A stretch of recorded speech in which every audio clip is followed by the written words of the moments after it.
Hello नमस्कार, मी अमृता आणि आजच्या नवीन व्हिडिओमध्ये तुमच्या सगळ्यांचं अगदी मनापासून स्वागत।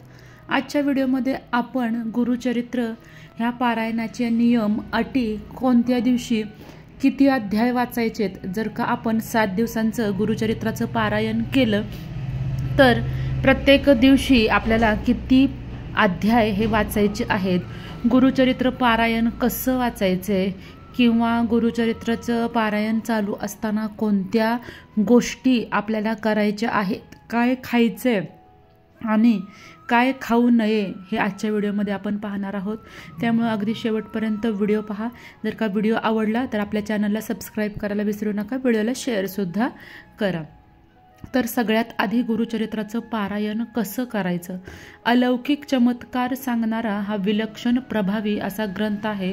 श्री गुरूंच्या चरित्रासारखा अलौकिक विषय आणि परंपरेचा वारसा लाभलेल्या, श्री गुरु कृपा संपन्न आणि सिद्ध अनुभवी लेखक असा योग जुळून आल्यामुळे या समग्र ग्रंथास सिद्ध मंत्राचं सामर्थ्य प्राप्त झालंय। हा ग्रंथ अतिशय चमत्कारिक आणि अत्यंत प्रासादिक असून संकल्पपूर्तीसाठी आहे। जर का तुमच्या मनामध्ये कोणतीही इच्छा, तुमच्या घरावर कोणतंही अरिष्ट, कुठलीही अडचण तुम्हाला असेल तर त्यातून जर का तुम्हाला मार्ग काढायचा असेल तर तुम्हाला दत्त गुरूंना शरण जायला हवं। श्री गुरुचरित्र वाचनाची विवक्षित पद्धती आहे, त्याचप्रमाणे वाचन आणि पारायण व्हावं असं स्वतः गुरुचरित्रकार म्हणतात। तर अंतःकरण असता पवित्र, सदाकाळ वाचावे गुरुचरित्र। अंतर्बाह्य शुचिर्भूतता राखून या ग्रंथाचं आपल्याला वाचन करायचे। वैविध्यपूर्ण संकल्प पूर्ततेसाठी तुम्ही गुरुचरित्राचं सप्ताह वाचनाचं अनुष्ठान हे करू शकता आणि त्याचं 100% फळ तुम्हाला मिळतं असा अनेक वाचकांचा आणि साधकांचा अनुभव आहे। ह्या दृष्टीनं अनुष्ठानाच्या काळामध्ये पाळायचे नियम कुठले आहेत तर ते आता सांगते। सगळ्यात महत्त्वाचा नियम म्हणजे जेव्हा आपण गुरुचरित्राचं पारायण करत असतो तेव्हा नेहमी ते एका लयीत, शांत आणि सुस्पष्ट उच्चार असं असावं। एकदम आपल्याला घाई गडबडीत किंवा हे वाचून उरकायचं आहे अशा दृष्टीनं उच्चार भ्रष्टता होऊ नये। चित्त अक्षरातून व्यक्त होण्याकडे, अर्थाकडे असावं। वाचनासाठी नेहमी पूर्वाभिमुख वा उत्तराभिमुखच बसावं।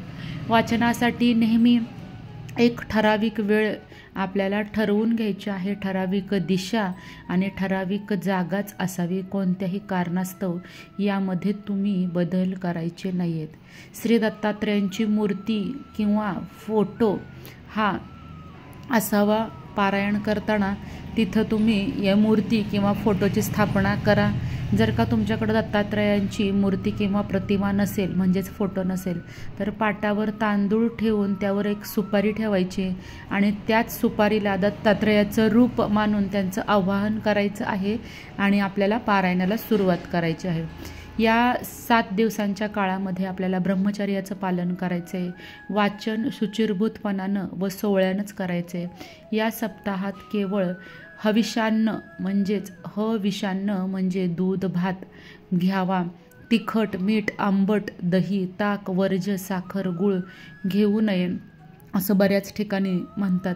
पण जर का इत्यादी कडक नियम तुम्हाला पाळणं होत नसेल तर आपल्याला एक धान्य 7 दिवस घ्यायचं आहे। यामध्ये तुम्ही 7 दिवस पोळी तर पोळी म्हणजेच गव्हाची चपाती किंवा ज्वारीची भाकरी खाऊ शकता किंवा तांदूळ खाऊ शकता। या तिन्हीमधलं कुठलंही एखादं धान्य घ्यायचं आहे आणि भाजी एकच शक्यतो असावी। रात्री आपल्याला देवाच्या सान्निध्यातच चटईवर किंवा सतरंजीवर झोपायचे।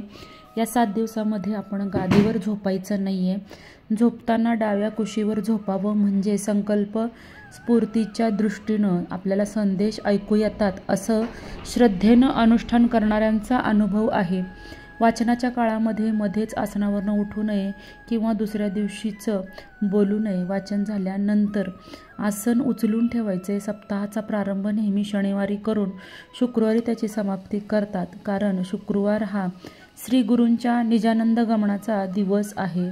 सप्ताहात पूर्ण झाल्यानंतर 7व्या दिवशी किंवा शक्य असल्यास 8व्या दिवशी आपल्याला उद्यापन करायचे, दत्तात्रयांचं रूप मानून आपण जे सुपारी घेतली होती त्याचं विसर्जन करायचे, नैवेद्य आरत्या करून भोजनाला तुम्ही एखाद्या ब्राह्मण जोडीला बोलवू शकता. ते शक्य नसल्यास तुम्ही घरामध्येच नैवेद्य दाखवायचे. आपण जेव्हा गुरुचरित्राचं पारायण करतो तेव्हा नैवेद्यामध्ये घेवड्याची शेंग ही भाजी अवश्य हवी. शनिवारी परत अवतरणिका वाचून नैवेद्य आरती आपल्याला करायची आहे. तर हे गुरुचरित्राचं पारायण करताना पहिल्या दिवशी आपल्याला 1 ते 9 अध्याय वाचायचे आहेत. दुसऱ्या दिवशी आपल्याला 10वे ते 21वा अध्याय म्हणजे 10 ते 21 अध्याय वाचायचं आहे. तिसऱ्या दिवशी 22 ते 29 अध्याय वाचायचे आहेत. चौथ्या दिवशी 30 ते 35 अध्याय आपल्याला वाचायचे आहेत. तर 5व्या दिवशी 36 ते 38 अध्याय वाचायचे आहेत. 6व्या दिवशी 39 ते 43 अध्याय वाचायचे आहेत आणि 7व्या दिवशी 44 ते 52 अध्याय वाचायचे आहेत. हे अध्याय अशाच क्रमानं वाचायचे आहेत. पहिल्या दिवशी जितकं सांगितलं आहे तितकाच अध्याय वाचायचा आहे. दुसऱ्या दिवशीचा अध्याय वाचायचा नाही आहे. अध्यायाला आपल्याला म्हणजे पारायणाला सुरुवात करण्यापूर्वी सगळ्यात अगोदर श्री स्वामी समर्थ या मंत्राचा 1 माळी जप करायचा आहे. त्यानंतर आपल्याला गायत्री मंत्राचा 1 माळी जप करायचा आहे. ओम भूर्भुवः स्वः तत्सवितुर्वरेण्यं भर्गो देवस्य धीमहि धियो यो न प्रचोदयात् हा गायत्री मंत्राचा 1 माळी जप करायचा आहे. त्याच पद्धतीनं आपल्याला गणेशाचं एखादं स्तोत्र म्हणायचं आहे. गणपती अथर्व शीर्ष किंवा ते जमत नसेल तर वक्रतुंड महाकाय हे आपल्याला गणपतीचं प्रार्थना करून अध्यायाला सुरुवात करायची. अध्याय वाचनाला आपण गणपतीचं प्रार्थना म्हणतो म्हणजेच आपल्या पारायणामध्ये कुठलंही विघ्न यावं नाही. कारण गणपती बाप्पा हा विघ्नहर्ता आहे आणि आपलं पारायण हे व्यवस्थितरित्या पार पाडावं म्हणून गणपती बाप्पाचं आपल्याला स्तवन तिथं करायचं आहे. त्यानंतर आपल्याला सांगितलेल्या पद्धतीनं अध्याय वाचायचे आहेत. रोज रात्री झोपण्यापूर्वी विष्णू सहस्त्रनाम आपल्याला म्हणायचं आहे. आपल्याला म्हणता येत नसेल तर तुम्ही मोबाईलवर हे विष्णू सहस्त्रनाम लावूनसुद्धा ऐकू शकता.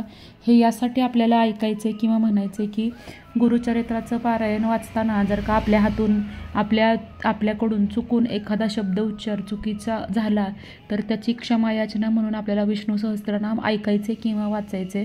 तर अशा पद्धतीनं एकदा गुरुचरित्राचं पारायण करून बघा. आता दत्त जयंती जवळ आली. मार्गशीर्ष महिन्यामध्ये आवर्जून बरेच जे भाविक असतात ते गुरुचरित्राचं पारायण करतात आणि त्याचे अत्यंत विलक्षण अनुभव प्रत्येकाला येतात. संकल्प असू दे किंवा एखादी अडचण असू दे तर ती नक्की दूर होते आणि तुमचा संकल्प हा नक्कीच पूर्ण होतो. ज्या दिवशी पारायणाला पहिला दिवस असतो तर त्या दिवशी हातामध्ये अक्षदा आणि फूल घेऊन त्यावेळेस आपण त्यावर पाणी सोडून संकल्प सोडायचा आहे की हे तुम्ही पारायण कशासाठी करताय, का करताय. आपल्याला देवाची अगदी मनोभावे विनंती करून आपण हे पारायण का करतोय ते सांगून आपल्याला हे पारायणाला सुरुवात करायची आहे म्हणजे संकल्प करायचा आहे. नक्कीच तुमच्या सगळ्या अडचणी दत्तगुरू हे दूर करतात.